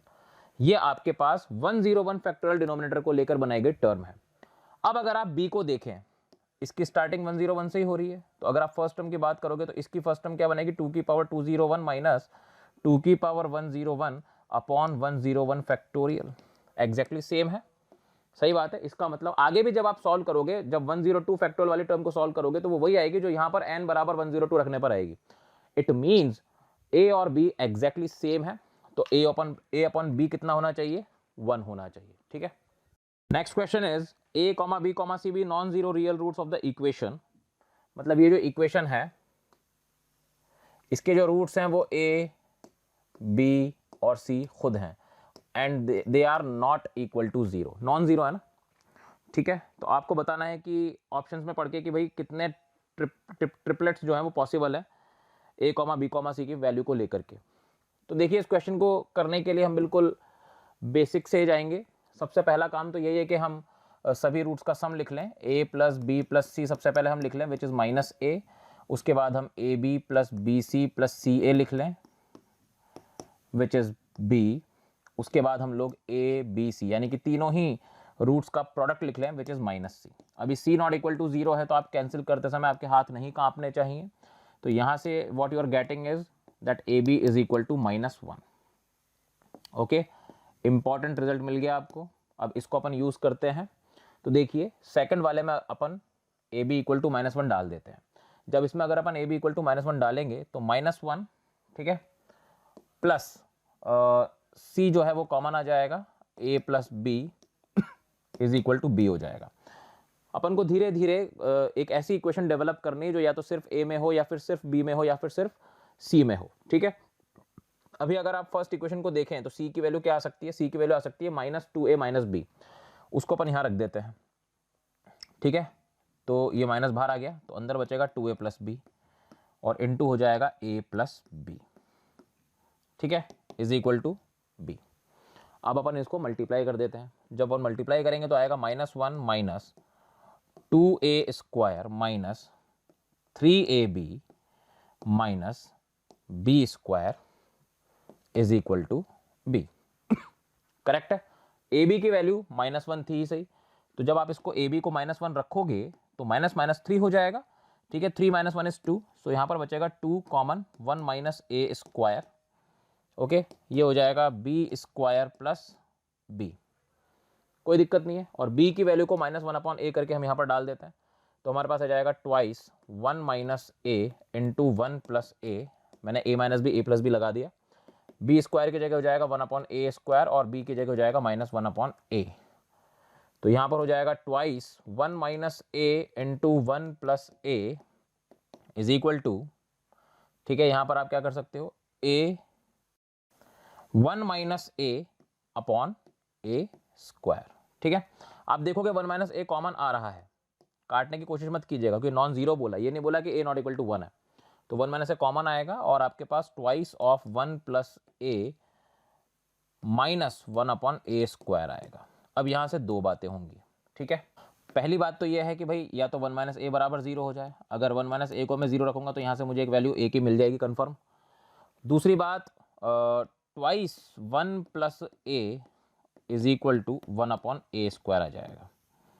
ठीक है, अब या तो आप इसको क्यूबिक बना करके सॉल्व कर लो, या फिर मैं थोड़ा ग्राफिकली सोचने में विश्वास रखता हूँ। तो यहाँ पर एक स्ट्रेट लाइन है, वहाँ पर आपको 1/x² का ग्राफ बनाना है, जो कि आप इजीली बना सकते हो। मैं आपको बना के बताता हूँ। उससे पहले मैं आपको ये बात बोल दूँ कि एक चीज़ तो आप लॉक करके रखें कि एक वैल्यू तो मिल ही चुकी है आपको, दैट इज़ 1। ठीक है, तो अब देखिए ये तो एक स्ट्रेट लाइन है ना, इसको ऐसे अज्यूम कीजिए, twice 1 + x y is equal to, और ये कर्व है y is equal to 1/x² का। ठीक है, तो देखिए y is equal to 1/x² का ग्राफ तो ऐसा बनने वाला है, लाइक दिस। और अगर आप इस स्ट्रेट लाइन के ग्राफ को बनाओगे तो x = 0 पर y = 2 है, तो यहां से गुजरने वाला है, और y = 0 पर x = 0 है, -1 है। रफीक जी अभी जो बोला उसको कट कर देना, पिछली लाइन को, ठीक है ना, ध्यान से। तो वापस से बोल रहा हूं, वहां से लेना। तो ये जो है वो एक स्ट्रेट लाइन है। ठीक है, x = 0 पर y = 2 है, x = 0 पर y = 2 है, और y = 0 पर x = -1 है। ठीक है, तो कुछ इस तरीके से ये जाने वाला है। अब हमें चेक करना है कि कहीं ये वैल्यू वो तो नहीं है a = 1 कोइंसाइड तो नहीं कर रही, क्योंकि अगर ऐसा कर गया तो फिर हमारा आंसर भी बदल जाएगा। तो चेक कर लेते हैं, अगर हम x = 1 यहाँ पर डाल दें या a = 1 यहाँ पर डाल दें, तो ये वाली स्ट्रेट लाइन तो आपको देगी वैल्यू 4, है ना। अगर मैं x = 1 की बात करता हूं, if I talk about x = 1, let's say x = 1 यहां पर है, तो वो जो स्ट्रेट लाइन है वो तो मुझे वैल्यू देगी 4। ठीक है, दिख रहा है, और ये वाला कर्व मुझे वैल्यू देगा 1। तो इसका मतलब ये है कि ये वैल्यू जो है 1 से 1/4 के बीच में है, बट एग्जैक्टली 1 के बराबर नहीं है। समझ में आ गई बात आपको। तो इसका मतलब ये है कि एक तो वैल्यू a = 1 यहां से आएगी और एक दूसरी वैल्यू यहां से आएगी, मतलब हमारे पास दो डिस्टिंक्ट वैल्यूज आ रही हैं a की। दो डिस्टिंक्ट वैल्यूज अगर a की हैं तो फिर दो ही डिस्टिंक्ट वैल्यूज मेरे पास b की आएंगी। इसका मतलब मेरे पास जो सही आंसर होने वाला है वो क्या होने वाला है, there are exactly 2 such triples a, b, c। Clear है। तो ग्राफिकल अप्रोच बहुत ज्यादा काम आएगी इसमें। नेक्स्ट है, आपको fx दे रखा है sin x + x³ - 3x² + 4x - 2 cos x for x belonging to 0 से 1। दो स्टेटमेंट्स आपको दे रखी हैं, f has a 0 in 0 to 1, f is monotone in 0 to 1। आपको बताना है कौन सी ट्रू है कौन सी फॉल्स है। ठीक है, तो अगर हम 0 की बात करें तो यहां पर तो हम IVT लगा सकते हैं, इंटरमीडिएट वैल्यू थ्योरम। हम सबसे पहले क्या चेक कर लेंगे, हम f(0) चेक कर लेते हैं। अगर मैं f(0) को चेक करता हूं तो ये 0 हो जाएगा। ठीक है, और यहाँ से ये सब 0 और ये -2 बन जाएगा, विच इज नेगेटिव। ठीक है, फिर f(1) चेक कर लो। अगर मैं f(1) चेक करता हूं तो ये sin 1 बनेगा। ठीक है, ये 0 हो जाएगा, तो sin 1 इज पॉजिटिव क्वांटिटी। तो क्योंकि आपके पास एक इमेज नेगेटिव आ रही, मतलब ऑपोजिट साइन की आ रही है दोनों इमेजेस, तो इसका मतलब 1 0 तो कंफर्म है वहां पर। ठीक है, तो first statement is exactly true. Second पे आते हैं, f is monotone in 0 to 1। Monotone के लिए अगर हमें इसका डिफरेंशिएशन करना ही पड़ेगा, लॉजिकल सी बात है। तो आइए इसको डिफरेंशिएट करते हैं। अगर मैं इसको डिफरेंशिएट करता हूं तो f' जो आएगा वो आएगा cos x minus sine x। ठीक है, और यहां पर cubic as it is x³ - 3x² + 4x - 2। और इसके बाद हमें cos x को बाहर रखना है और उस क्यूबिक का डिफरेंशिएशन करना है, that would B 3x² - 6x + 4। ये तो f' आया है। अब हमें मोनोटोनिसिटी निकालने के लिए चेक करना पड़ेगा कि भाई ये इंक्रीजिंग है या डिक्रीजिंग है। ठीक है, तो अगर हम 0 से 1 की बात करें तो कॉस ने कहा भाई साहब मैं तो पॉजिटिव हूँ, डोंट वरी अबाउट मी, ठीक है। इधर भी कॉस ने कहा आई एम पॉजिटिव।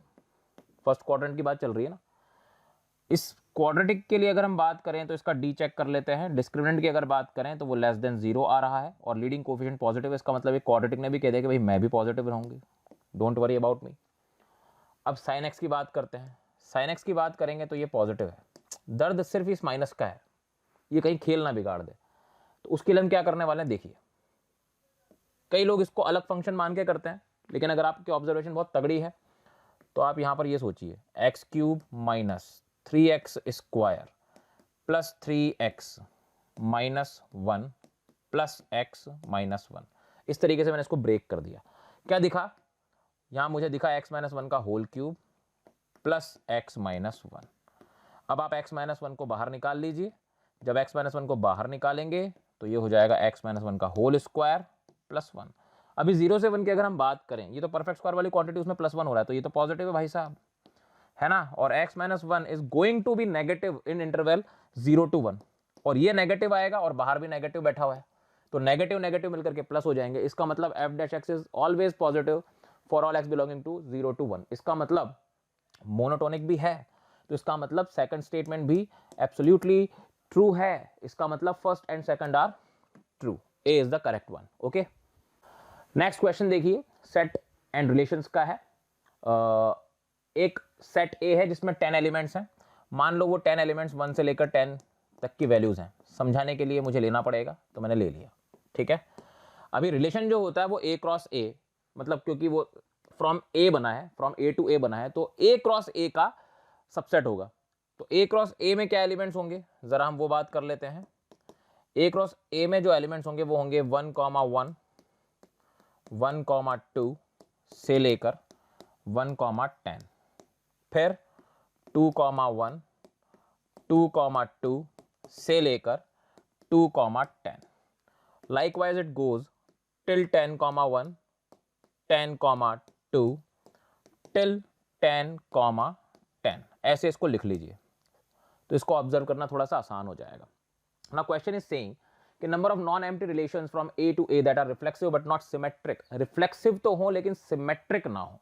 रिफ्लेक्सिव का मतलब क्या होता है कि every element should get associated with itself, वो तो होना ही चाहिए, लेकिन उसके अलावा कोई और हो तो भी चल जाता है, लेकिन वो तो कम से कम होने ही चाहिए।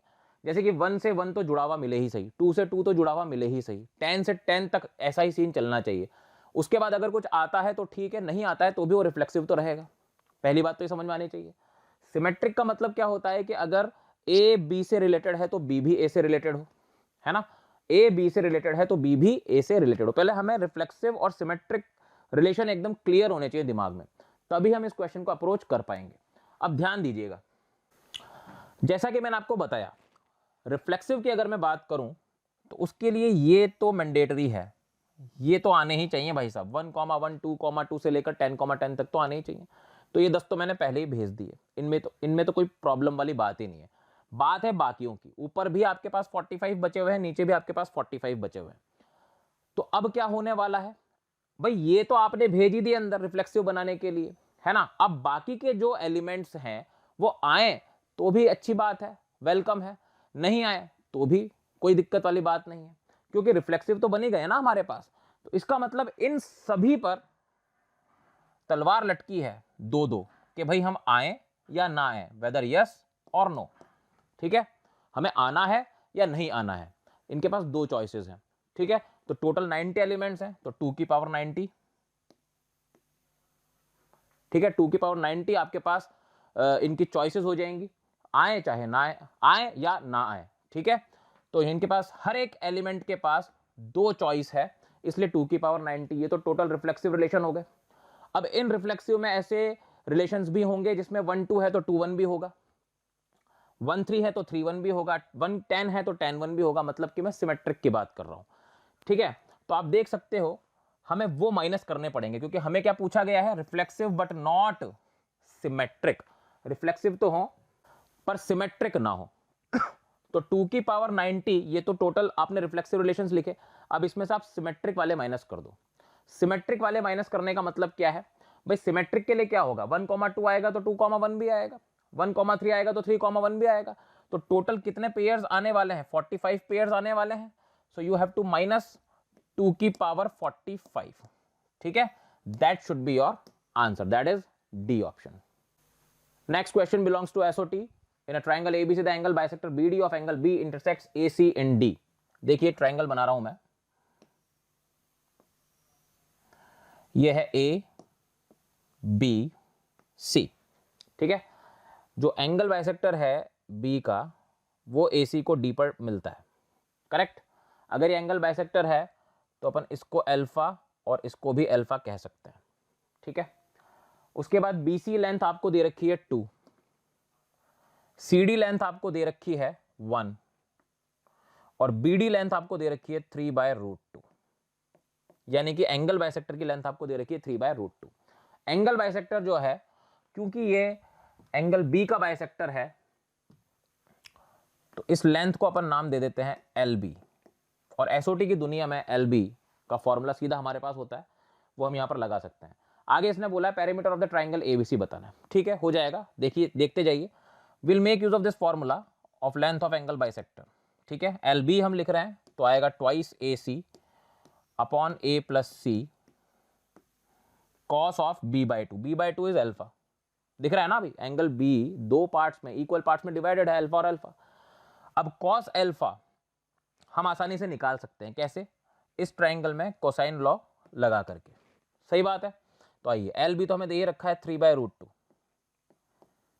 इज इक्वल्स टू ट्वाइस ए की वैल्यू 2 है, सी हमें नहीं पता, अपॉन 2 प्लस सी इंटू कॉस अल्फा की वैल्यू अगल का स्क्वायर यानी कि 9/2 प्लस बगल का स्क्वायर यानी कि 4 माइनस सामने का स्क्वायर अपॉन यहां पर हो जाएगा आपके पास 4 इंटू 3√2। फॉर्मूला लगाया है कॉस लॉ, ठीक है।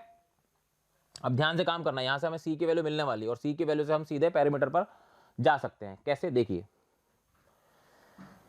अगर मैं इसको फर्दर सॉल्व करूं तो ये हो जाएगा 4c upon C plus 2 into, ठीक है, और यहां पर हो जाएगा 15/2 और नीचे हो जाएगा आपके पास 6√2, correct. And it is all equal to 3/√2। तो √2 से √2 तो सबसे पहले उड़ा दो आप, ठीक है। 3 से आप इसको उड़ा दो 5,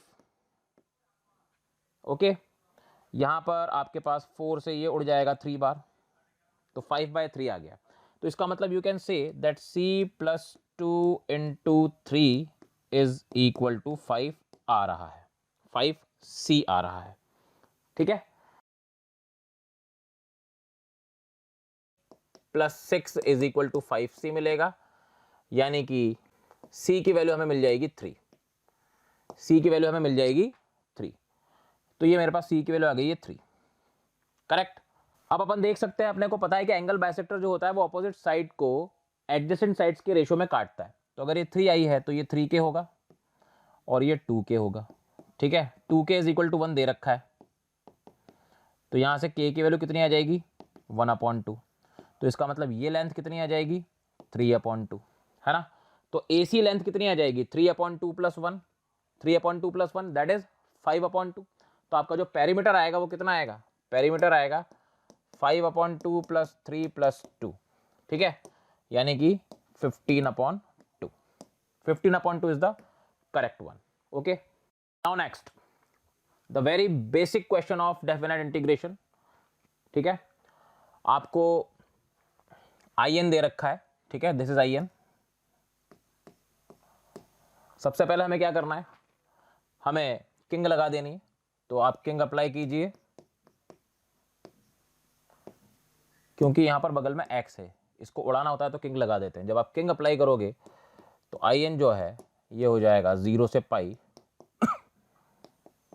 माइनस x, ओके, साइन की पावर 2nx अपॉन साइन की पावर 2nx प्लस कॉस की पावर 2nx, ओके। ऐड कीजिए तो यहां पर हो जाएगा twice IN is equals to 0 से पाई और यहां पर आपके पास बचेगा pi into sine 2n upon sine 2n plus cos 2n, correct, क्योंकि माइनस एक्स साइन 2nx और प्लस एक्स साइन 2nx तो कट ही जाएंगे। ओके, अब हमारे पास ये बचा है। ओके, अब आप देखिए ये पूरा फंक्शन अंदर से इवन फंक्शन है, तो यहाँ पर आप एक और प्रॉपर्टी लगा सकते हो जिसमें यहाँ पर 2 आ जाता है, ऊपर वाली लिमिट आधी हो जाती है ना, 2a से a हो जाता है, तो आपके पास ये पाई भी बाहर आ चुका है और आपके पास आ जाएगा साइन की पावर 2n अपॉन साइन की पावर 2n प्लस कॉस की पावर 2n। ओके, तो ये वाले 2 से आप ये वाला 2 कैंसिल कर सकते हो। ओके, करेक्ट है, आगे बढ़िए। अब यहाँ पर आप फिर से in को लिख सकते हो पाई 0 से पाई बाय 2, अप्लाई किंग, तो यहाँ कॉस की पावर 2n हो जाएगा, यहाँ कॉस की पावर 2n प्लस साइन की पावर 2n। जब आप इसको और इसको ऐड करोगे तो आप देखिए sign 2n plus cos 2n आएगा, क्योंकि डिनोमिनेटर तो सेम ही है, तो अंदर इंटीग्रल के 1 बचेगा, है ना, तो 2in इज इक्वल टू पाई और यहाँ पर आ जाएगा 0 से पाई बाय 2 1 dx, करेक्ट है। तो इसका मतलब वो जिसमें n बैठा हुआ था वो तो उड़ ही गया, वो तो पूरा उड़ ही गया। इसके बाद आप क्या कहाँ आ जाओगे, देखिए इसके बाद 2in जो है it is equal to pi square by 2, that means in is equal to pi square by 4। तो basically it is not depending upon n, ठीक है, n वाली टर्म तो उड़ी गई भाई, n वाली टर्म तो उड़ी गई, तो क्या फर्क पड़ता है यहाँ पर n लगाओ चाहे m लगाओ, ठीक है। तो इसका मतलब im और in बराबर ही आने वाले हैं, that means C is the correct one. और theta belonging to close 0 to pi, let f theta equals to sine cos theta, g theta equals to cos sine theta, a equals to maximum of f theta है, b equals to minimum of f theta है, interval in 0 to pi, c is equals to maximum of g theta है and d equals to minimum of g theta है, ठीक है। यहाँ पर मैं बात करना चाहूंगा f थीटा और g थीटा की थोड़ी सी ग्राफिकली, सो दैट हमें समझ में आसानी से आ जाए। देखिए हम ये देख सकते हैं कि अगर हम थोड़ी देर के लिए इस कॉस थीटा को t मान लें, है ना, देखिए आराम से कॉस थीटा को अगर मैं t मान लूं तो 0 से पाई इंटरवल की अगर मैं बात करूं, 0 से पाई इंटरवल में अगर मैं बात करूं कॉस की, तो ये 0 है, ये पाई है, तो ये -1 से 1 जाता है, करेक्ट है। तो यानी कि t is belonging to -1 to 1, तो t जो है वो -1 से 1 चलेगा। इसका मतलब f थीटा जो है अगर मैं उसको साइन t लिखता हूं तो आज उसका डोमेन जो है कि वो कितना t ले सकता है वो मेरे पास मौजूद है, ठीक है। तो आइए इस इंफॉर्मेशन को लेकर मैं ग्राफ बना देता हूं साइन t का। तो -1 से 1 की बात चल रही है, तो देखिए साइन का ग्राफ ये होता है, ठीक है। तो -1 का मतलब मैं यहां से और यहां तक जाना चाहता हूं, पाई बाय 2 से पहले और -पाई बाय 2 के बाद की बात चल रही है यहाँ पर। तो यहाँ पर अगर आप देखेंगे तो ये मिनिमम वैल्यू होगी दैट इज -sin 1 और ये मैक्सिमम वैल्यू होगी दैट इज sin 1, करेक्ट है। तो f थीटा, ये f थीटा का ग्राफ है, तो f थीटा की जो मिनिमम वैल्यू आ रही है -1 से 1 जब t चल रहा है तो वो b है, यानी कि ये वैल्यू b है, और जो मैक्सिमम आ रही है वो क्या है, a है, तो ये वैल्यू a हो गई, क्लियर है। अब इसी तरीके से हम आगे बढ़ते हैं और g ऑफ थीटा पे भी यही काम करते हैं। आइए अगर मैं g ऑफ थीटा की बात करूं तो अब मैं इसको t मान लेता हूं। अगर मैं इसको t मानता हूं और इंटरवल 0 से पाई चल रहा है, तो 0 से पाई में आप देख सकते हो 0 से पाई में जो साइन का ग्राफ होता है वो 0 से 1 वाली वैल्यू अचीव कर लेता है, तो t बिलोंगिंग टू 0 टू 1 चलने वाला है। तो अब अगर अपन इसका भी ग्राफ बनाए, ठीक है, अब अपन g थीटा का ग्राफ बना रहे हैं, तो ये कुछ इस तरीके से बनेगा, कॉस t है, लाइक दिस, ये 0 है, ये पाई बाय 2 है, तो यहां पर कहीं पर 1 होगा, करेक्ट। इतना ही ग्राफ हमने यहाँ पर मतलब -1 से 1 वाला ग्राफ यहाँ पर इस्तेमाल हुआ था, यहाँ पर 0 से 1 वाला ग्राफ इस्तेमाल होगा क्योंकि उसको वैल्यूज ही 0 से 1 की मिल रही हैं, ठीक है। तो यहाँ पर अगर हम बात करें तो ये तो हो जाएगी इसकी minimum value that is cos of 1 और ये हो जाएगी इसकी मैक्सिमम वैल्यू दैट इज 1। तो ये ग्राफ किसका था, ये ग्राफ था जी थीटा का। तो यहाँ पर मिनिमम वैल्यू मुझे कितनी दिख रही है, कॉस 1, तो मिनिमम वैल्यू का मतलब कि ये d है, ठीक है, और मैक्सिमम वैल्यू का मतलब ये है c है। तो अब डेफिनेटली c तो सबसे बड़ा होने वाला ही है क्योंकि वो 1 है, तो c सबसे बड़ा हो गया। उसके बाद ये नेगेटिव वैल्यू है तो ये सबसे छोटी होने वाली है, b सबसे छोटा हो गया, ठीक है। अब बात आती है ए की और डी की, एक साइन 1 है एक कॉस 1 है। तो बहुत स्मॉल सी बात है, अगर आप ग्राफ बनाओगे साइन का और फिर कॉस का तो 45 पर टकराते हैं, देख सकते हो, बताते भी हैं क्लास में कि 45 के बाद कॉस गिरना चालू होता है और साइन उठना चालू होता है। तो इसका मतलब साइन 1 जो है वो डेफिनेटली बड़ा होने वाला है कॉस 1 से। तो अगर साइन 1 बड़ा होगा कॉस 1 से तो फिर जो डी होगा वो यहाँ पर आएगा और ए यहाँ पर आएगा। अब आप देख लीजिए कौन सा ऑर्डर है जो मैच कर रहा है। So it is C which is the correct one. Next question, 6 consecutive sides of an equiangular octagon are 6, 9, 8, 7, 10, 5। देखिए इक्वेंगुलर ऑक्टागन यानी कि अंदर के एंगल्स सेम है, तो अंदर के जो एंगल्स होंगे वो इस फॉर्मूले से निकाले जाएंगे n-2 into pi by N से। इसमें आप n बराबर 8 जब रख दोगे तो आपके पास आएगा 6 पाई बाई 8। दैट मीन्स जो अंदर के एंगल्स आने वाले हैं वो 135 डिग्री आने वाले हैं। करेक्ट है। तो एक बार अपन डायग्राम बना लेते हैं। तो अगर अपन डायग्राम बनाए तो कुछ ऐसा बनने वाला है।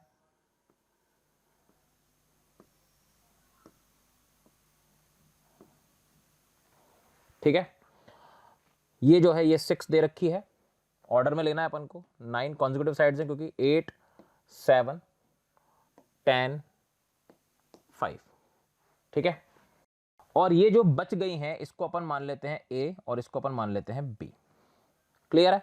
अभी जैसा कि मैंने आपको बताया कि भाई ये एंगल तो 135 डिग्री है, अंदर के सभी एंगल्स 135 डिग्री हैं, ये भी 135 है, ये भी 135 है, ये भी 135 है, सारे। अगर मैं इसको आगे बढ़ा दूं तो फिर ये एंगल कितना हो जाएगा, 45 डिग्री हो जाएगा, है ना। इसको भी आगे बढ़ा दूं तो ये भी 45 डिग्री हो जाएगा, तो यानी कि ये और ये बराबर हो जाएंगे। सिमिलरली मैं इसको और इसको भी देख सकता हूँ, ये और ये भी बराबर हो जाएंगे। सिमिलरली मैं इसको और इसको भी देख सकता हूँ, ये और ये भी बराबर हो जाएंगे। इसको और इसको देखूंगा तो ये और ये भी बराबर हो जाएंगे। It means now I can say that this octagon has been dissected from a rectangle. और अगर ये रेक्टेंगल है तो ऑपोजिट साइड्स की लेंथ सेम होनी चाहिए।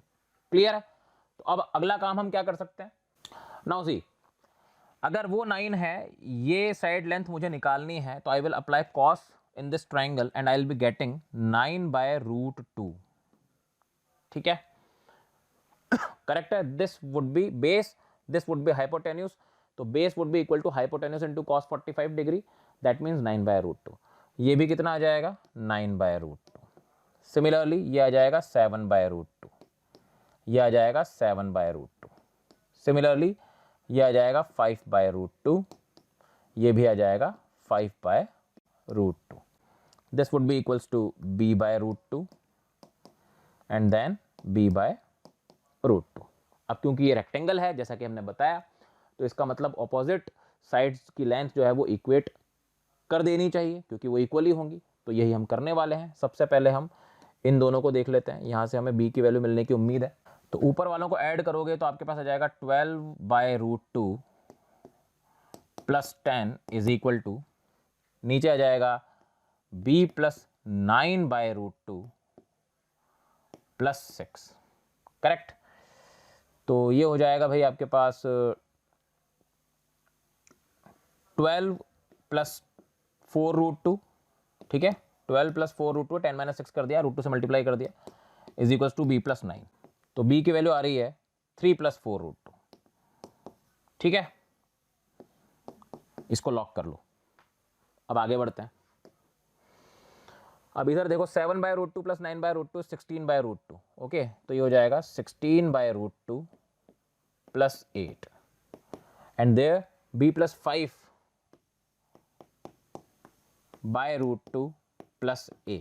ठीक है, b की वैल्यू 3 प्लस 4√2 यहाँ पर रख दीजिए, तो ये हो जाएगा आपके पास, अच्छा √2 से पहले मल्टीप्लाई कर दो तो 16 प्लस 8√2। ठीक है, इज इक्वल टू b की वैल्यू, तो ये हो जाएगा 8 प्लस 4√2 प्लस a√2। करेक्ट। तो यहाँ से आपके पास आ जाएगा 8 plus 4√2 is equal to a√2। तो यहाँ से आ जाएगा आपके पास a is equals to 4 plus 2√2। 2√2 नहीं आएगा, 4√2 आएगा। ठीक है भाई, तो ये आ जाएगा आपके पास 4 प्लस 4√2। अब आपको a प्लस बी करना है। जब आप a प्लस बी करोगे तो आपके पास आएगा 7 प्लस 8√2। 7 प्लस 8√2 का मतलब है 7 प्लस 11.2 यानी कि 18.2। तो जो क्लोजेस्ट इंटीजर आया है, नियरेस्ट इंटीजर आया है, वो कौन आया है? 18, B. Next is a very beautiful question of integration. आइए इसको सॉल्व करते हैं। ठीक है, इसमें आप x बराबर tan थीटा भी रख सकते हो। That is also a good substitution to solve this. थोड़ा सा लेंदी हो सकता है बट ठीक है, काम तो हो ही जाएगा आपका। और बाकी जो दूसरा तरीका है वो ये है, देखिए मुझे यहां पर एक्स स्क्वायर माइनस 1 दिख रहा है और नीचे प्लस प्लस दिख रहा है। तो मुझे दिमाग में यह आया है कि अगर मैं नीचे x plus 1 upon x create कर दूं तो शायद ऊपर 1 उसका डिफरेंशिएशन मैं क्रिएट कर सकता हूं। फॉर दैट मैं ऊपर से एक्स स्क्वायर कॉमन लेता हूं। ध्यान से देखिएगा, 1 minus 1 upon x square. Okay, नीचे हो जाएगा एक्स स्क्वायर। तो यहां से मैं एक्स कॉमन ले रहा हूं क्योंकि मुझे x plus 1 upon x create करना है। मेरे दिमाग में पिक्चर एकदम क्लियर है। और यहां पर मैं एक्स स्क्वायर को कॉमन निकाल रहा हूं तो ये x बाहर आएगा और अंदर बचेगा मेरे पास x square plus 1 upon x square. Tension लेने वाली बात नहीं है, इसको तो अपन चेंज कर ही देंगे कभी भी, अपने बस की बात है ये। तो x से x कट गया, एक्स स्क्वायर सॉरी x मिलकर के एक्स स्क्वायर बने और एक्स स्क्वायर से एक्स स्क्वायर कट गया। लिमिट वहां पर इंटैक्ट है 1 से √2 + 1, क्योंकि अभी तक मैंने कुछ सब्सटीट्यूट नहीं किया है। ठीक है, अब देखिए यहां पर जैसा कि मैंने बोला ऊपर 1 माइनस 1 अपॉन एक्स स्क्वायर है जो कि x प्लस 1 अपॉन एक्स का डिफरेंशिएशन होता है। तो ये मेरी मॉरल रिस्पॉन्सिबिलिटी है कि मैं यहां पर x plus 1 upon x create करूं। तो उसके लिए मैं क्या करने वाला हूं, यहां पर इसको लिख सकता हूं x प्लस 1 अपॉन एक्स का होल स्क्वायर माइनस 2। करेक्ट। अब x प्लस 1 अपॉन एक्स को t रख दीजिए। जब t रखोगे तो लिमिट चेंज हो जाएगी 2 से 2 √2 और इंटीग्रेशन बनेगा dt upon t under root t square minus √2 square का। 2 को मैंने लिख दिया √2 स्क्वायर। ये फॉर्मूला हो जाएगा किसका? 1/√2 sec इनवर्स t बाय √2 का। जस्ट पुट द लिमिट 2 से 2 √2। So what you are getting is 1/√2 here sec inverse 2 minus sec inverse √2। Clear है? sec inverse 2 is pi by 3, sec inverse √2 is pi by 4। ठीक है, so 60 minus 45 is what? Pi by 12। तो your answer should be pi by 12 √2, that is B। Next question देखिए, एक triangle दे रखा है ABC, आपको diagram बना लेते हैं। ABC, BC की लेंथ A है, CA की लेंथ B है। ठीक है, this is B not D। AB की लेंथ जो है वो C है। ठीक है, M be the length of the median through A। अब A से एक मीडियन आती है और उसकी लेंथ जो है वो अपन ने M मानी है। अच्छा, A की वैल्यू 8 दे रखी है तो दिस इज 8। B और C का डिफरेंस 2 दे रखा है और M की वैल्यू 6 दे रखी है, मीडियन की लेंथ।